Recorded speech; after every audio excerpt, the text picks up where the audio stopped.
என்னடா ஸ்பூனோட நிக்கிறேன்னு பாக்குறீங்களா? இந்த 1 ஸ்பூன்ல உங்க ஸ்கின் மட்டும் இல்லாம உங்க பாடியும் எனர்ஜியா இருக்கிறதுக்கு நான் ஒரு ப்ராடக்ட் சொல்ல போறேன். இதுதான் நான் சொன்ன அந்த ப்ராடக்ட், லக்ஷ்மி கிருஷ்ணாவோட ஏபிசி மால்ட். இந்த ப்ராடக்ட்ல ஆப்பிள், பீட்ரூட், கேரட், கேஷ்யூ, பாதாம், அது மட்டும் இல்லாம நாட்டு சர்க்கரை யூஸ் பண்ணி ரொம்ப ஆர்கானிக்கா பண்ணிருக்காங்க. இதுக்குன்னு நீங்க தனியா எந்த ப்ரொசீஜருமே பண்ண வேண்டாம்.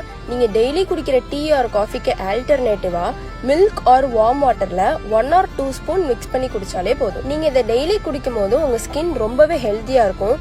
அது மட்டும் இல்லாம இதுல ஆன்டி ஆக்சிடென்ட்ஸ் இருக்கிறதுனால ஸ்கின் மட்டும் இல்லாம செல் ரீஜெனரேஷன்ஸ்க்கு ஹெல்ப்ஃபுல்லா இருக்கும். அண்ட் இம்யூன் சிஸ்டம் மட்டும் இல்லாம டைஜஸ்டிவ் ஃபங்க்ஷனும் பெட்டர் ஆகும். நீங்க கண்டினியூஸா யூஸ் பண்ணும்போது உங்களோட பாடிலையும் ஸ்கின்லயும் நிறைய சேஞ்சஸ் தெரியும். உங்களுக்கும் இந்த ப்ராடக்ட் வேணும்னு நினைச்சீங்கன்னா கமெண்ட் பாக்ஸ்ல ஏபிசின்னு டைப் பண்ணுங்க. நான் உங்களுக்கு இந்த ப்ராடக்ட் டீடைல்ஸை DM பண்றேன். அண்ட் இது எப்படி இருந்துச்சுன்னு யூஸ் பண்ணிட்டு மறக்காம ஃபீட்பேக்ஸை ஷேர் பண்ணுங்க. பாய்.